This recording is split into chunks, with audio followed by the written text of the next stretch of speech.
I'm doing $10,687 per day in revenue with this e-commerce brand right here. And in this video, I want to show you exactly what this brand sells, what our Google Ads approach was, how we made it happen, and most important of all, how you can replicate it for your own e-commerce brand. Now, we're going to be focused more on the Google Ads strategy side of things because that's where we made some of the biggest achievements to date to this e-commerce brand. But before we get into any of that, let's take a step back and understand exactly what this brand is and what it sells. Now, if you look right here, obviously a lot of information will be blurred out because of security reasons. However, the average cost of these products, it's not that high. And as you can see, it's only about $11 to $33. That's because this is a supplement brand. It's in the pet niche, selling specific things like CBD oils and related pet products. Now, if you don't know, products like these CBD oils or just the supplement industry in general, it almost always faces a lot of policy violations, which is exactly why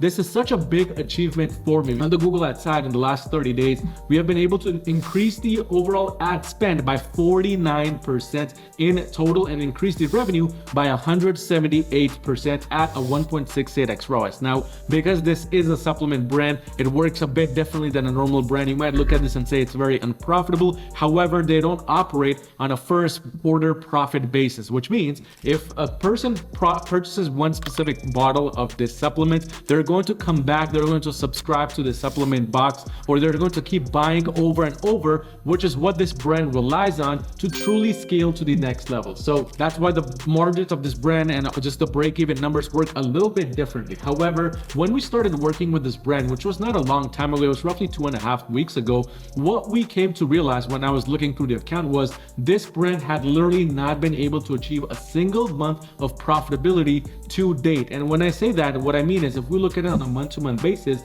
the first month, which was basically March of this year, they spent $17,000 to make back $13,000. April 8, they were barely at a 1x ROAS at that point. And then May was when they spent $32,000 to again generate a big, massive loss of $27,000. And about 2.5 weeks ago, we began working with it. And as you can see, the numbers are extremely different. Now, there's not a lot of crazy things we did here. I'm going to go over each one of it very shortly. But like always, what we do whenever we begin work with a brand is we start work from the foundation up, the ground up. But one of the main things I noticed when we began working with this brand was, if you look right here, a lot of these campaigns which were running during that time, and if we just look at the time period from before we actually began work, so February all the way up to the end of May, we can see that this brand was relying heavily on campaigns such as search campaigns. It was relying heavily on things such as YouTube campaigns. There was no sort of product feed inside, and that's because they had never established a product feed for this brand. And there were a bunch of these different campaigns going on that were just fully top of the funnel search campaigns, which means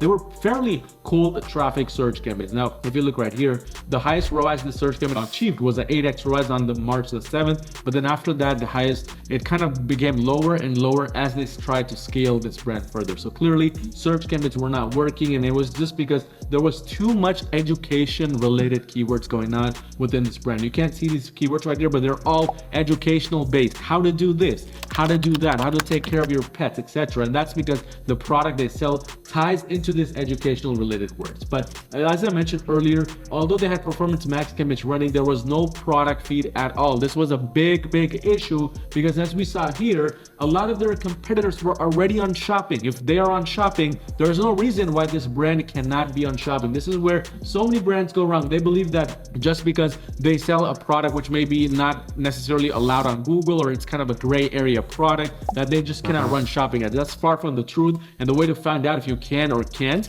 is by doing a simple Google search for one of your major keywords, and that should let you know if you can sell that product or not within shopping. But from that research, we found out they could be on shopping. And one of the major issues, and the final major issue that this brand had, was a lot of these other search campaigns that had going on. These ads were taking the users interacting with them to a VSL, to a video sales letter, which essentially means there was a video at the very top of the page, which was roughly 48 minutes long. A user had to literally watch the entire video before they could even find the buy now button on the website. This was a very big issue. Now, the VSL approach itself is not bad, but when you make a user wait 48 minutes just to see the buy now button, that's kind of the bad part of this strategy. But all of these kind of things combined was making it extremely difficult for this brand brand to not only achieve any type of scale in terms of ad spend, but also to maintain that profitability. I mean, during this time, before we began work, that spent 68,000 to generate only 58,000 in revenue at a 0.86x ROAS. Fairly unprofitable and nothing too great. But once we began work,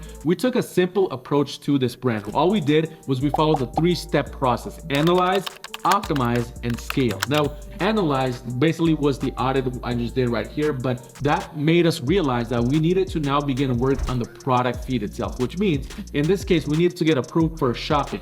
Now, because it's such a kind of gray area niche where it's kind of on the verge of being approved versus not approved, we had to go the extra step of really studying these competitors to understand what kind of product titles they had. Now, keep in mind, this is something you should do for your own brand as well. This is something we do for any brand we work with, regardless of what it is, under my agency, Your Marketing, which, by the way, if you run a brand doing $1 million a year, you need extra help scaling your brand to the next level, go onto my website at yourmarketing.com and schedule a free call with me to see essentially how we can work together and make that happen. But what we did was we figured out those major keywords which were causing this brand to not get approved for the shopping ads. Things such as directly mentioning maybe hemp oil, or maybe saying CBD specifically.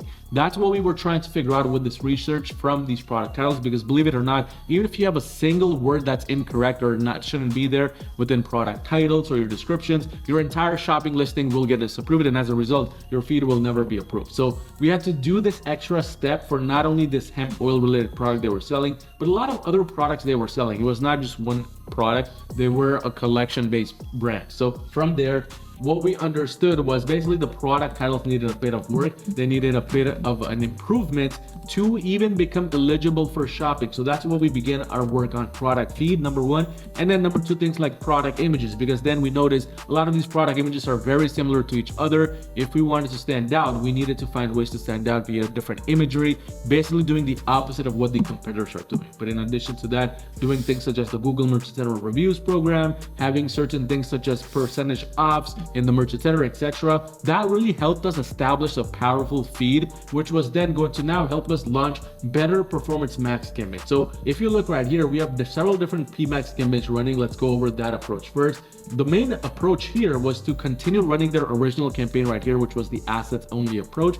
But then once we finally got the feed approved, notice the difference in the ROAS, in the profitability. It's a night and day difference. This is a feed only campaign right here. If we go on over to the products, they're actually running, they're actually live, and it's actually insane because there's no issues. Once we fixed all of these product violations, there's absolutely no issues. Some of these are excluded, but that's because we don't want to run them. Otherwise, if we look at the CTRs, they're not the best in the world. However, the ROAS values for some of these products, they're absolutely insane. A 9x ROAS on this bottle right here, which is $69. Some of them are not so great, but the main point is the feed only approach is working much better than assets. We would have never been able to achieve a 5x ROAS, at least quickly, with the asset only approach. But once this was running, what we wanted to do was we wanted to kind of go with the feed only approach versus the asset groups only approach. But what we also ended up doing was we ended up adding another assets campaign right here and a feed campaign right here, which is going after non-branded keywords, because what we did is we excluded anything that's brand related. We want to keep things such as cold traffic versus hot and warm traffic separate from each other. And this non-branded campaign is actually doing even better than almost all of these that are including the retargeting audiences along with cold traffic, which is absolutely insane. It's only 8 sales, but it's still running fairly decent. Now, what we did once we found this initial success, we wanted to keep gaining that momentum. We wanted to keep kind of expanding upon it. So what we did is we launched more search campaigns here instead of just relying on what they originally had. Now, some of these are barely spending money, but the main goal here is not to just kind of launch random search campaigns. It's to basically optimize them to a level where they can run at least at break-even values. Because what we want to do, our goal here with this brand, is to use these search campaigns to get a ton of valuable data quickly, so that our performance max campaigns can use that to now become smarter, to now gain traction and momentum fairly quickly. But once we establish this strategy, this changed the entire approach of this brand from just going after cold top of the funnel traffic to now also including middle of funnel and bottom of funnel traffic, which means retargeting along with cold traffic. And this is the beauty of this approach right here.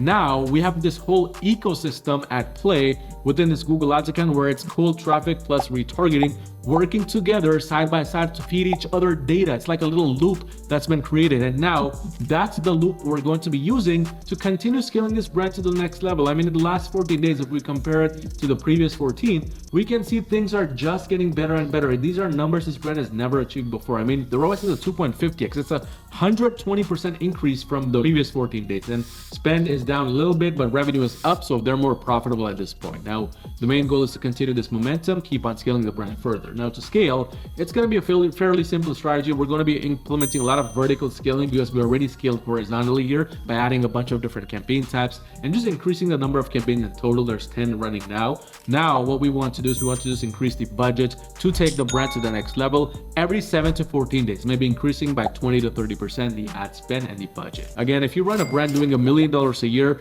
you need extra help scaling to the next level with Google Ads, go onto my website at yourmarketing.com and schedule a free call with me to see essentially how we can work together and make that happen. But check out this video right here on 5 of the performance mass campaign strategies you should know about, which by the way we use for this brand to scale it to this level.